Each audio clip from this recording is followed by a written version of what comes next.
Sveicināti! Vēlos pastāstīt, kā izveidot savu mājaslapu un pat nelielu internetu veikalu ar Bertu. Vispirms vēlējos parādīt dažus piemērus, kuri man likās veiksmīgi vienā vai otrā veidā. Piemēram, šī ir Kitschyhome mājaslapa, un man ļoti patīk, kā ir parādīts produkts. Produktam ir kopēja bilde, kura rada tādu priekšstatu un sajūtu, kāds varētu izskatīties, un tad produktam ir pieejams arī tūplāns ar kādu īpašu svarīgu detaļu. Tāpat arī šī produktam un visiem pārējiem. Lūk. Nākamais piemērs ir rotu mājaslapa, kurā ļoti veiksmīgi ir attēlots rotiņas uz balta fona. Arī jums iesaku, fotografējot bildes, izmantot baltu, tīru vai vismaz ļoti gaišu fonu. Tas ļaus izcelties jūsu produktam, jo jebkurš rakstains, krāsains fons nomāks jūsu produktu patieso krāsu un dažkārt arī nebūs redzamas svarīgas detaļas.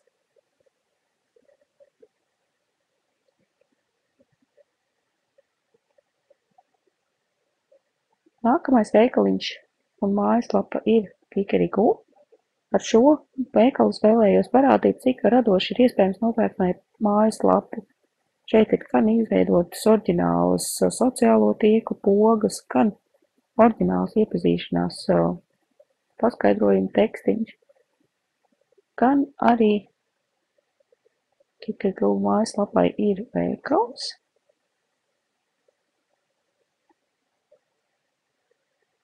kurā precīzi izveidot ir vienkārši. Katram produktam ir iespējams apskatīt vairākas bildes, kopskats un paša produktu uzskats.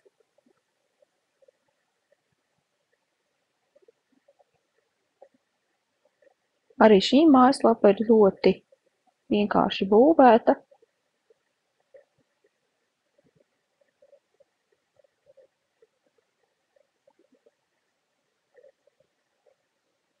Ar ko es vēlos teikt, ka pats galvenais mājaslapā ir saturs.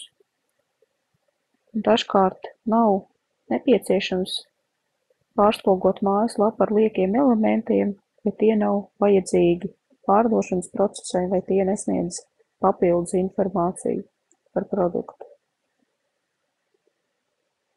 Lūk, lai jums būtu vieglāk saprast, kā veidot mājaslapu, esmu izveidojusi nelielu paraugu mājaslapu, izmantojot Kristīnas Mednes rota attēlus. Man ļoti iepatikās viņas rotas, tāpēc izvēlējos viņas rotas ņemt kā paraugu mājaslapas izveidei. Ar ko tad sākt?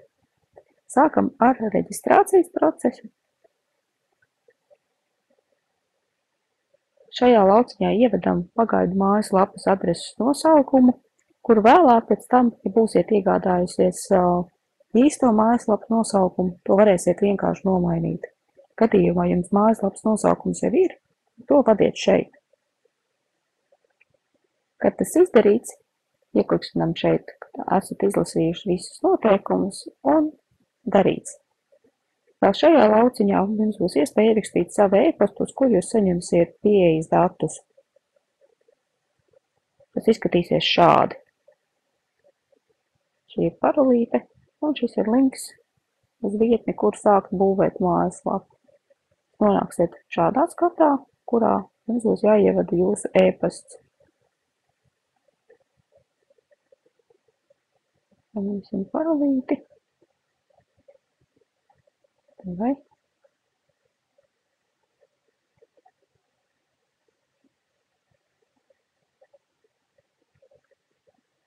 Un esam iekšā.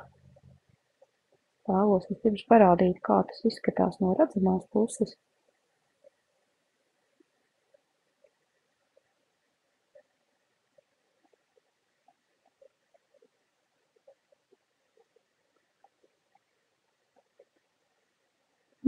Tas izskatās šādi.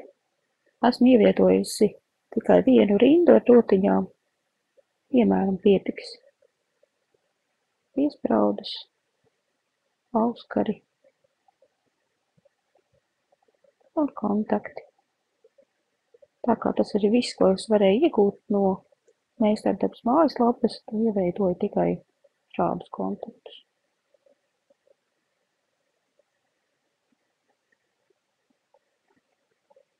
Labi, sāksim izveidi. Lai esmu jau izveidojis sagatavi, bet mājaslapas izveidu uzsākot, iesaku vispirms sākt ar sadaļu pievienošanu. Šī sadaļa mums būs tukša. Ar šī taustiņa palīdzību mums būs iespēja izveidot tieši tik jaunas sadaļas, cik vēlēsieties.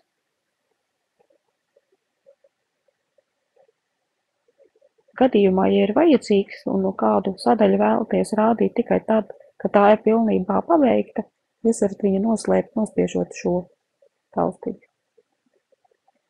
Gadījumā, ja kāda sadaļa vairs nav vajadzīga, tad to izdzēst. Vēl sadaļām ir iespējams norādīt, cik kolonās krāsies saturs.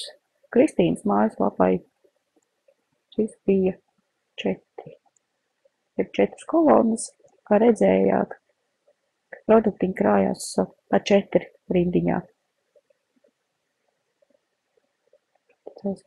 Tā.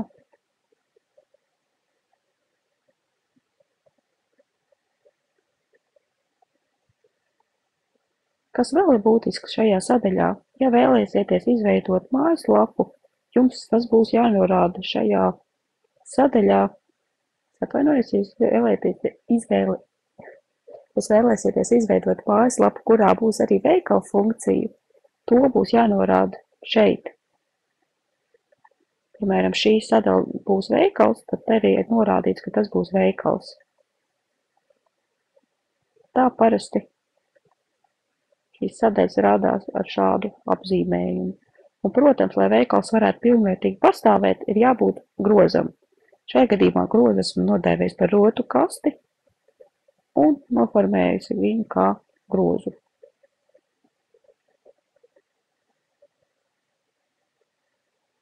Tad tālāk ir uzstādījumi, kuros var veikt visādas sīkas izmaiņas. Piemēram, ļoti būtiska vieta ir valodu nomaiņa. Gadījumā, ja jums ir ērtāk saprast, kā būvēt mājaslapu latviešu valodā, jūs to varat nomainīt uz latviešu. Tas noteikti jums atvieglos mājaslapas izveides procesu, jo daudz termini būs daudz saprotamāki.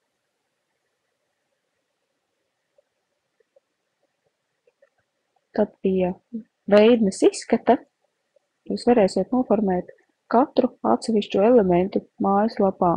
Ar to es domāju kopējo mājaslapas izskatu, vai kāds būs kopējais izskats mājaslapai, vai mājaslapa būs centrētu saturu, vai saturs būs pielīdzināts malai, vai vēl var arī noteikt, cik plata būs mājaslapa.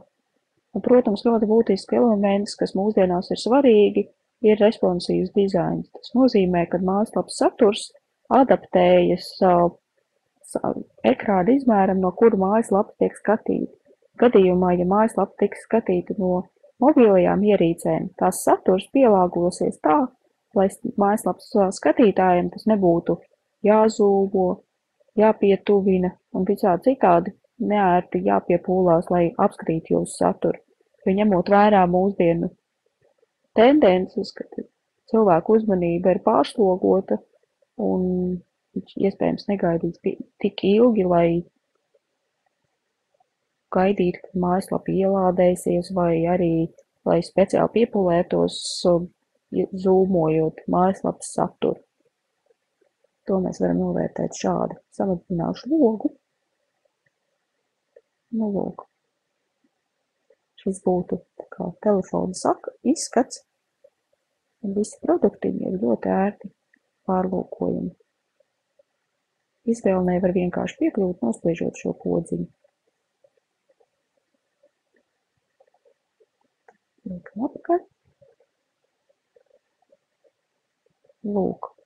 Kā jau pamanījāt, Kristīnas Mednes mājaslapai ir arī noformēts šajā ziņā tā kā logo, jeb lapas galvenais nosaukums. To jūs varat izdarīt šeit, sadaļā lapas virsraksts. Šeit ir iespējams izvēlēties logo attēlu, krāsu. Šajā gadījumā krāsu ir iespējams izvēlēties tad, ja jūsu lapas nosaukums būs kā burti. Ja lapas nosaukuma vietā būs logo attēls, tad tā krāsa jums ir jāsagatavo iepriekš. Vēl būtiska lieta, kas noteikti varētu būt jums svarīga, ir īpašu fontu izvēle. Jau mājaslapas pamatā ir pieejami standarta pamata fonti, bet, lai panāktu interesantāku efektu un interesantāku burtu izskatu, iesaku jums izvēlēties Google fonts. Google fonts ir vieta, kur ir atrodami simtiem daudz dažādu interesantu fontu. Pirms sākat fontu izvēli, paskatieties, vai fontam ir pieejams visādas garās rakstuzīmes un mīkstinājumi. Ja vien jūs mājaslapu plānojat taisīt angļu valodā, tad, protams, tas nav svarīgi.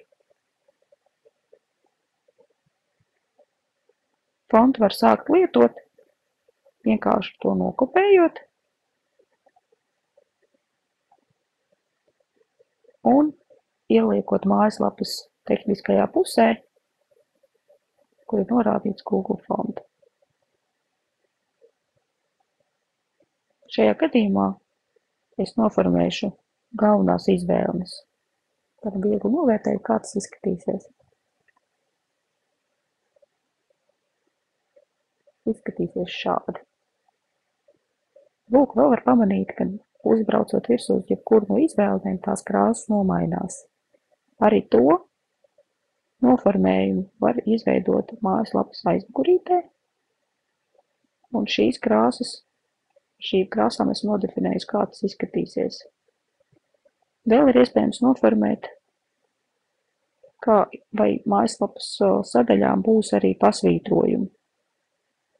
Tādējādi palīdzot saprast, kurā sadaļā atrodies.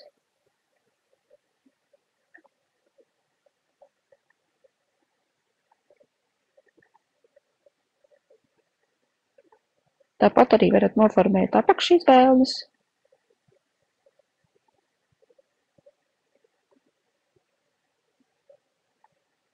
Vēl varat atsevišķi noformēt, kā izskatīsies katrs jaunizveidotais ieraksts, kāds būs atstarpes no teksta, kāds būs šrifta izmērs, treknums, un arī norādīt īpašu fontu, ja vēlaties. Ir vēl ļoti būtiska lieta – fons lapai. Kā redzat, Kristīnas mājaslapa ir ar viegli siltu tonīti. Bet, ja arī vēlaties, jūs varat izvēlēties oriģinālu fona attēlu, kuru varēsiet noformēt, kā tas uzvedas. Jo gadījumā, ja fona attēls ir par mazu, jūs varat viņu noformēt ar šiem uzstādījumiem tā, ka tas atkārtojas vēl un vēl, gan horizontāli, gan vertikāli, un radot tādu nepārtrauktu rakstu. Un tad pēdējā būtiskākā sadaļa ir veikals, kurā jūs varēsiet ļoti ērti organizēt preču daudzumu. Piemēram, ja jums rota damaska ir pieejama 5 vienībās, ja jūs vēlaties kontrolēt, cik daudz šādas rotiņas jūs pārdodat, jūs varat noteikt katram produktam precītei esošo skaitu. Tādējādi jūs varēsiet redzēt, kuras rotas ir beigušās un kuras ir jāpapildina. Vēl varat uzstādīt sūtīšanas izmaksas pēc reģiona. Un vēl šī sadaļa uzstādījumu, kurā varat noformēt, kā izskatīsies veikals. Tas arī bija viss, ko es šodien vēlējos pastāstīt. Ķerieties klāt un gadījumā, ja kādi jautājumi, droši rakstiet. Paldies!